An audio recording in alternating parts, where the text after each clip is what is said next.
দর্শক, আমরা সবাই জানি নরেন্দ্র মোদীর সঙ্গে সাক্ষাৎ করেছিলেন অন্তর্বর্তীকালীন সরকার প্রধান।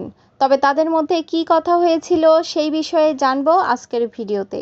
সাবেক প্রধানমন্ত্রী শেখ হাসিনা ভারতে পালিয়ে আছেন, সেখানে বসে বিভিন্ন উস্কানিমূলক কথা বলছেন তিনি।